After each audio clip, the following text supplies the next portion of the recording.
Hello everyone, you are all welcome back to our channel. You are welcome. Good morning, good afternoon, good evening, depending on where you are watching this video from. Guys, in this channel we bring out amazing video, wonderful video, interesting videos. Please do subscribe so that you can see more videos in this channel. As you do so, God bless you. Okay guys, I'm going to leave you to watch this video. Please do comment down below according to the video. As you do so, God bless you. So guys, I leave you. Please watch this video till the ending and see you all in my next video. Bye guys, thank you all. Me say, mommy, chori mama way urelani, cause I give me exactly time, you know. I give me exactly time. You get what drop a message na jimana okay you're in me make na back be message ni worry do time wana. God bless you, my beautiful mama. God bless you from Spain. A message ni what ni get what do drop it jimana. Anybody know me? We have one way. Think about yourself before you think about others. We know we are all Christian. A Christian mayaki. Okay, can I to one? Amaka can no buy ni not buy. E matter no. But okay, think of my way where we think of it because ọmọ nínú we mo enya oni nu we think mo ni ye ma mo we nya o we rio. Ye think mo we we rio. Wa job pa wu no ma u bi ajo egbe ya no ke ya wu na egbe we because una zeje ba ko e ma ya ense na unia. The reason why I bring this topic, if you not say any name with topic in a ribaba na ni get drop it be like 5 or 10 minutes.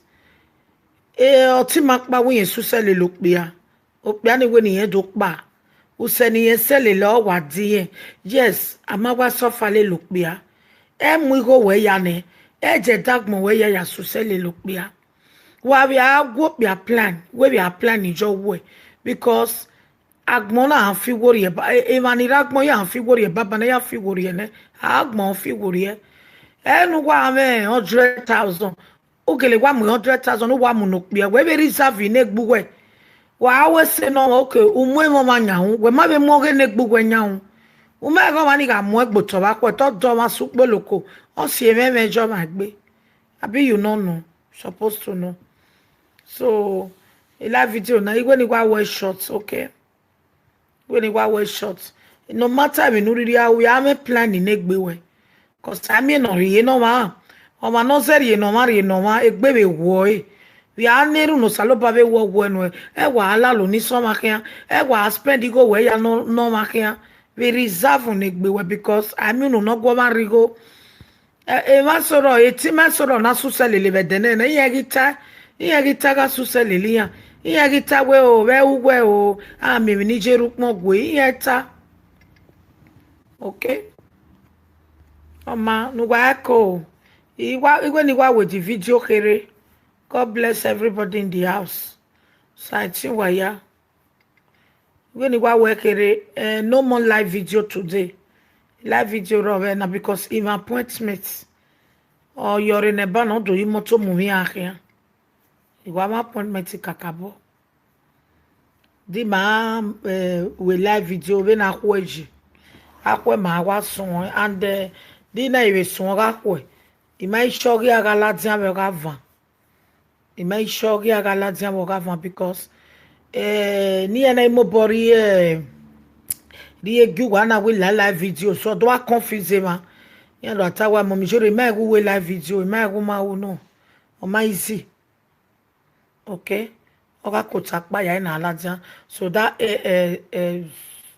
una go ma ya la de 8 no. 8 no na be 7 o'clock. Uno go makayala jabakota 8 o'clock, you know. I think it's 8 o'clock. 8 o'clock ibakota. So bakota bakwe. Okay.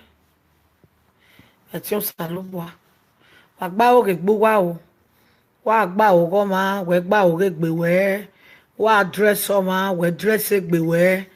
wa ribude no ma ori bude ne gbewe wa gyote mama we gyote ma gbewe wa dele mi no ma no ma we dele mi no ma ye gbewe emma uje ba ma no no ri agbon do aye asge nebo no wa zie si ne ma wa gwe ma plani wa gwe ma zie mi no ma bete gbewe u feel concern u ma ke wa ribude no ma ya we mi bete we ri ne gbewe ma ege ma be ri o temeni ko emma so sometimes wa be se tun wa we be tun gbewe wa be se be struggle no ma o be struggle ni gbewe won because I me no mu ti akoma na mu ti akero pa mu ti akoma wa be se be bobo le lo ma be bobo ni gbewe very very important message be bobo ni gbewe okay the name we calling now.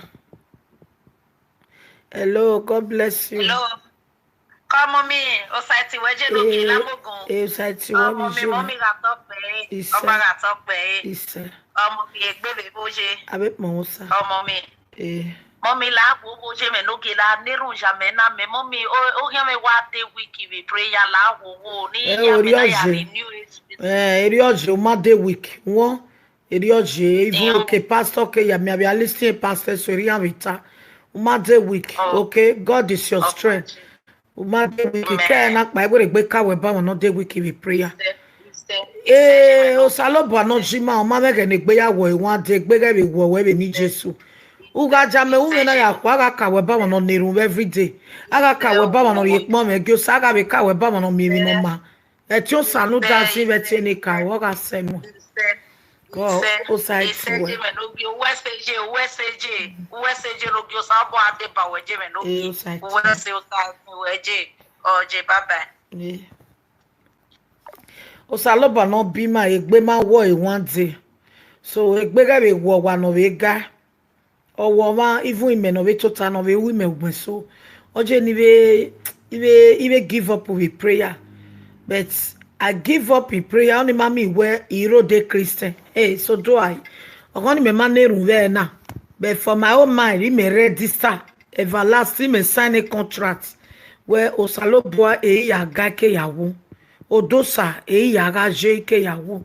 Whether good or bad, I will never run away from God because no matter anyhow, no matter how the weather be, no matter how suffer for the land, no matter how you have a lot of challenge, no matter how people bet with you, you can never be down.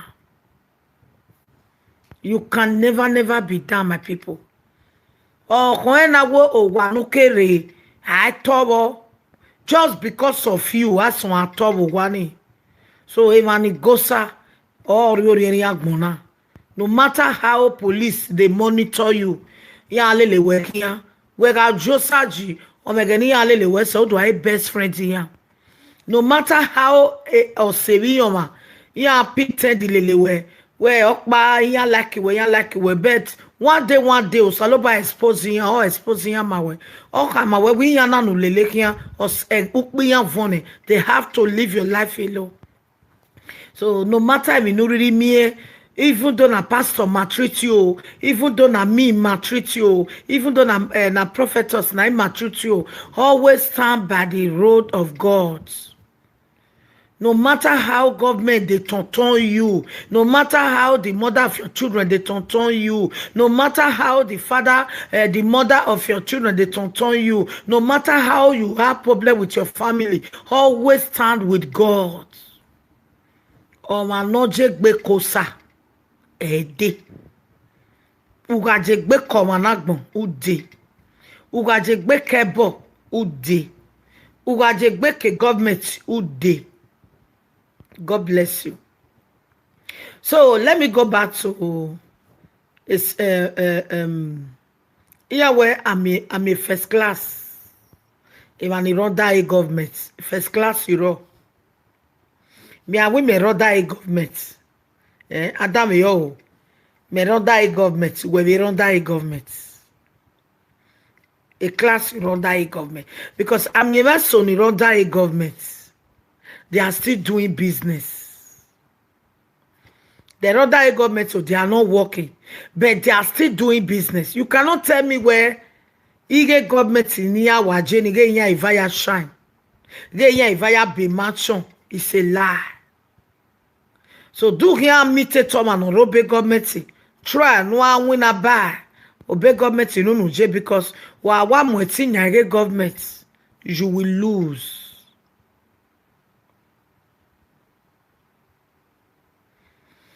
Una wa morion ya wa nyage government. Wa lose. Because emi rock my life. Una collect go ve una rie bae. E motike dugba uriye bae. Baba na oma uriye kene. Obey government in aje e guarantee mo boro. But wa wina e guarantee ro. Oma no wina lele mana pay no e. Why it is so e? Why it is time we am we are court. But waiting with government are court. Me man the government ma pay na de no mo are court. Owe e social ma pay me ya mu are court ero. Wa do ba mu are court we we lose. Well, okay, I will lose. So he want to drop a message now. See you all later. No, not later. No live video today. Okay? At least I have to think about myself first. Okay, can even relax. You need a rest. You may want to matter why me here at all. And we want need a rest, serious rest. Just because a love in him that wa with even where with God all things are possible. A doctor o salobua. Omanagmo o salobua. A voice o salobua me dam yo. So all manu wayao. See you all tomorrow, okay? By the grace of God. A week now off with my yagbe. Wani jiwina wo we wa tran wa nerun. Ha dobo mi wo ma meja me wo me ko e. Ekenu na ko be betrun we ba ka bo nerun. Won saloba ga irun we bo we. Oga irun we ba van ga irun we wa we yore. Oga gbogba ga we. A mi mi okpa nere nefo. A mi eti wo nyaga no re nefo. Ebi no mama ga re to expire. E wu ga we to expire. Baba na of we afo ne. Ebi no ma ere we afo won. So oh gbgbgbgb keka. Ebi no mama o wa hu gbag. At the end of the day, we calm down. So keep on doing your goods. Erun dem anigbo say no stay away from your goods. Keep on pitying human being. Usaloba gwe pitying no one or we fighting. In the name of Jesus Christ. Amen. I love you all. Na baba yo. One love, my people. One love. God bless you. God bless you all. God bless you. God bless you.